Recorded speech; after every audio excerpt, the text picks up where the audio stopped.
Hello, my dear players. Hope you're all doing good today. Today, we're going to be talking about a few character concepts.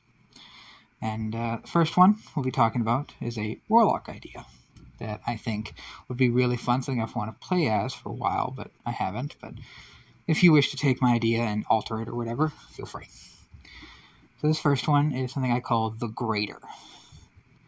The Grader is this guy who grows up in an abusive environment, particularly an abusive father. A guy who, his father, he believes himself to be inferior in many ways and takes that out on his son in horrible ways. Well, child. It doesn't have to be son. Takes out on the child in a lot of awful ways. Don't have to go into detail. You get it. And what ends up happening is when that child reaches a certain age, he picks a fight with his father. And exactly who wins, it somewhat matters, but I don't think it fully matters. But at a certain point, whether it's a win or a loss, I like to imagine it as a win for reasons, but if you'd like to imagine it as a loss, I think it works. The kid obviously doesn't want to stay there anymore, so he leaves the home. And after having this encounter, and after years and years of his childhood being told and berated that he is inferior, that he is lesser, he decides that he wants to prove to himself that he is greater. And I've shifted to referring to them as a male. Well, I would play them as a male, so I suppose that's fine to stick with. My apologies. He vows to himself that he's going to be greater. He's going to become something great, that he's never going to stop. He's going to keep going greater than what his dad could ever have even dreamed of him. And as he's making this vow, as he's saying it, it is overheard by something he doesn't understand. And a voice speaks to him and says, I would like to help. I would like to be by your side when you are greater. I would like to help you take those steps. I would like to take them with you. And not understanding fully, but the character not understanding fully what's going on, but accepts as it is probably the first time that someone has referred to him in a kind way in a very long time, and thus accepts the new friend. And with that acceptance creates the warlock. And I imagine them as a hexblade warlock specifically, as the friend manifests a weapon for him when the acceptance is made. And they go forward, friend in hand, wanting to be greater, doing everything they can to be so. And the reason why I chose warlock instead of paladin, because with my wording of vow, you could easily see a paladin for this. The reason I imagine this as a warlock instead, because I think it would be very, very interesting to have this dynamic of this character who is unhealthily pursuing greatness in this manner. He's constantly trying to make himself better and better and better in this toxic manner, because really, with the way he set it for himself, he will never achieve it. Never. He won't. No matter how great he becomes, he's always going to want to be greater than that. He's always going to see himself as lesser, because he's not really solving the underlying problem with himself. He's not. And his friend, quotation marks, is happy with this. wants to go down the same road with him, wants to see every step of that, wants to be with him for every step of what that means. But if this character were to ever have that, start to have those moments, start to have those steps where he realizes that this isn't the right thing for him, where he needs to take other steps to, instead of being greater, being something else, being healthier, so to speak, which you could reinterpret to be greater. He could reinterpret what he vowed to himself. But I think it would just create a very interesting dynamic / conflict with the patron, with the friend, in that the patron wants this path of greatness to continue, but it wouldn't be the best idea for him to do so. Well, it wouldn't be the healthiest idea. And I think that conflict would be really, really interesting to see played out. But yeah, it's just me. Yeah, it's just me. And if you have any particular ideas of that, I'd love to hear it. My next idea. This is simple. This is very specific. This is a divine soul sorcerer. So in divine soul sorcery, it's noted that you can be the product of an evil god. And what I think would be really, really fun is if you had a divine soul sorcerer who is the product of an evil god in some way. Maybe the sun, maybe the chosen one, maybe whatever. And what you do is that you have them fully reject that heritage, fully reject that, but he still has access to these powers, because it just can't be, it's not as simple as taking them away, it's a part of them.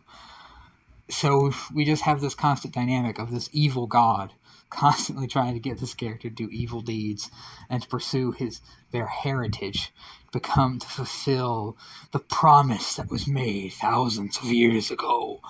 And he's like, and they're just like, nah, I'm good. I'm gonna go save that village, go heal people. Appreciate it, pops.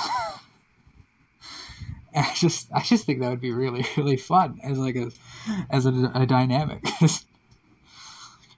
Just, you are the child of the god of tyranny and destruction. How dare you leave to your name? I'm good. I'm gonna go heal that sheep and kill those demons. Have a good day. Nice talking to you, Pops, though. Appreciate to meet you. I just think that would be funny. And pretty good. There's a lot of plot ways that could tie in. Although, depending on the party, I could see that getting a little obnoxious, It's like, oh, you're the son of a god, you're the child of a god? Jesus. Like, standing next to the former farmhand, and, the apprentice of some wizard, you have the actual child of a god. So, yeah, I could see that needing a specific type of party, but still. I like the idea. I think it could be a lot of fun. And also, I made that up mostly because I want to play a Divine Soul Sorcerer. I've never played one, but they look really fun. It's the full cleric spell list and sorcerer spell list. Come on, that's fantastic. I want a twin guiding bolt.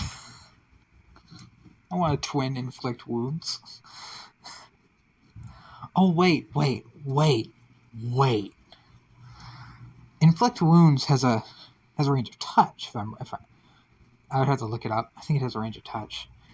I'll put it in editing if it isn't. Then you could use distant spell to use it up to 30 feet. Oh my god! Divine Soul Sorcerer is amazing. Okay, I need to play it. There's so many combos. Oh, Lord. Meta Magic is so good. Okay, sorry. That realization just now hit me. I didn't think about that till now. So many possibilities. Okay, let me backtrack. Yeah. That one was a lot shorter. It didn't take me as long to explain that one. But yeah, that's the beginning and end of my thoughts on them.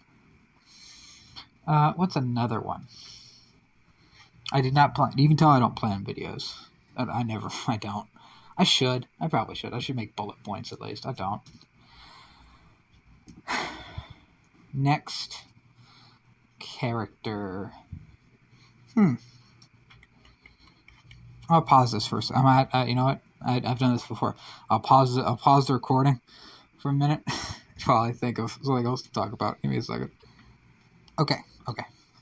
Got another one for you. Another one that's been in my head for a little bit. Is a character known that I don't have a name for, but it's something I made up a long time ago, which is a changeling bard. And I suppose they don't have to be a changeling. Yeah, I suppose they don't have to be. But that's the original incarnation of them. And what they are is that they're a bard who grew up in an orphanage, as many do, but had a really wholesome dynamic with all the orphans there and with the person who ran the orphanage. It was genuinely just a wholesome, good place to be. Unironically. I said he distinctively again. I need to work on that. Sorry. They would be a bard because in this orphanage it would be ran by it's funded by a few old adventurers who's retired, and they would kind of help teach things to the kids there, sometimes magic, sometimes combat, whatever, and just kind of help give the kids something to do after the orphanage. And this led to a few of the kids getting a lot of experience in things, as they kind of expose the kids to different things. Like, oh, here's like some wizard books and stuff. Are you into that? No. And like going through the motions, trying to find what they like, and they found, obviously, this kid had an affinity for bardic stuff. Let him have it. Let him go. And he has 3 other siblings that inhabit these 3 other corners, where you have one sibling who's like a hardcore fighter, like a battle master fighter. When they grow up, you have another kid who is just the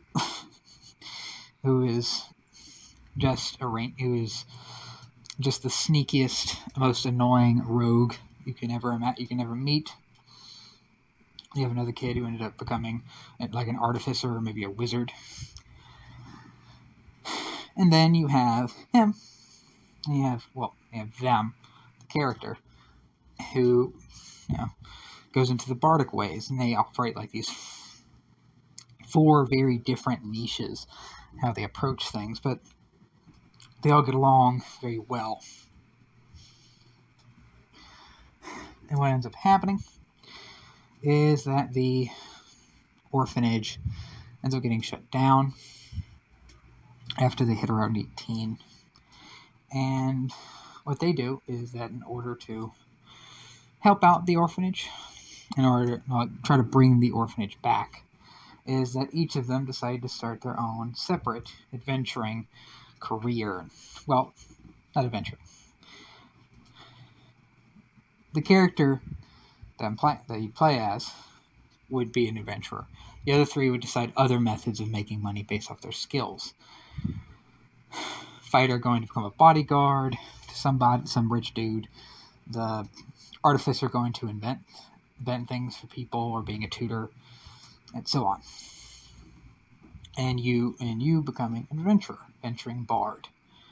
And yeah, it's pretty standard. There's nothing too special about it, but I just kind of like it mostly for that dynamic between those 3 siblings from the orphanage, who are these very diverse and different people who, if they were to travel together, could represent a party format But they don't. They choose not to. And I just think that leads to a lot of interesting dynamics running into the world where Bard runs into, oh, this is one of my brothers. Oh, this is one of my sisters.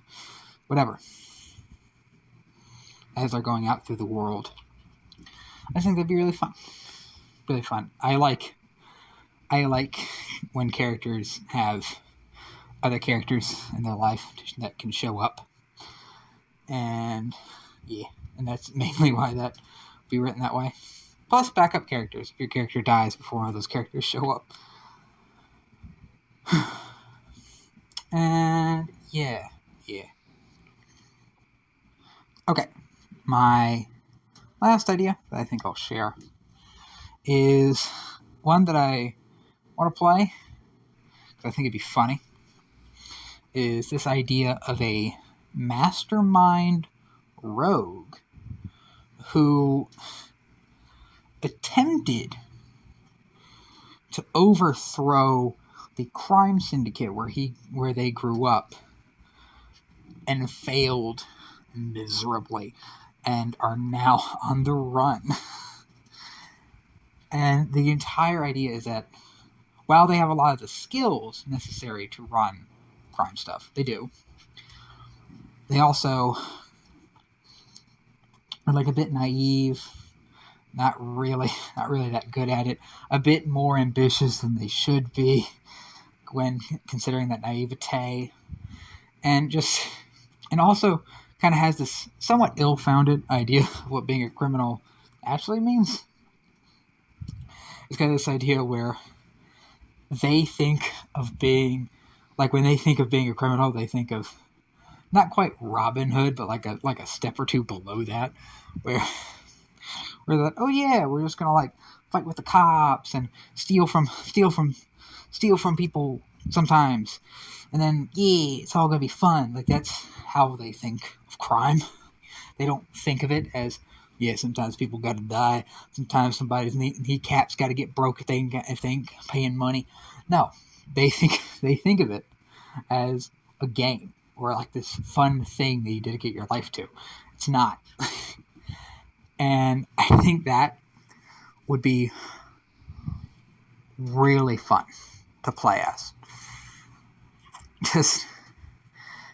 And it's something I think easily could be built up as like, you could easily build the character up in a lot of ways to be like that rogue who you probably wouldn't want to play with, but then they keep having these moments where you realize they're not like that at all.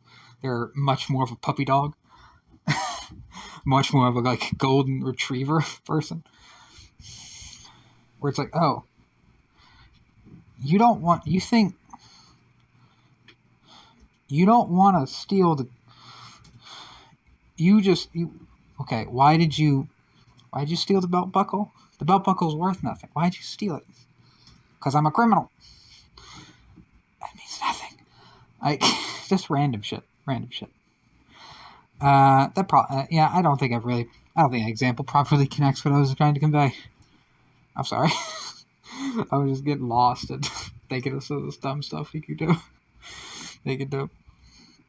But yeah, that kind of vibe of puppy dog who has a very naive idea of what crime actually is.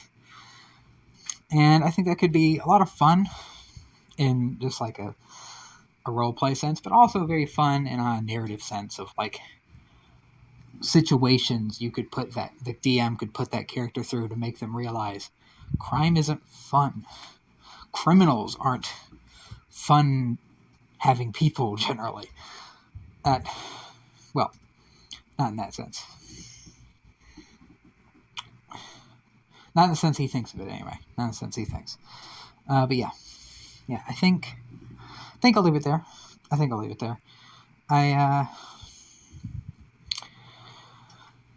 know this. I think you probably tell. This isn't the most well thought through video. Thought through other videos a bit more than this, and maybe you can tell.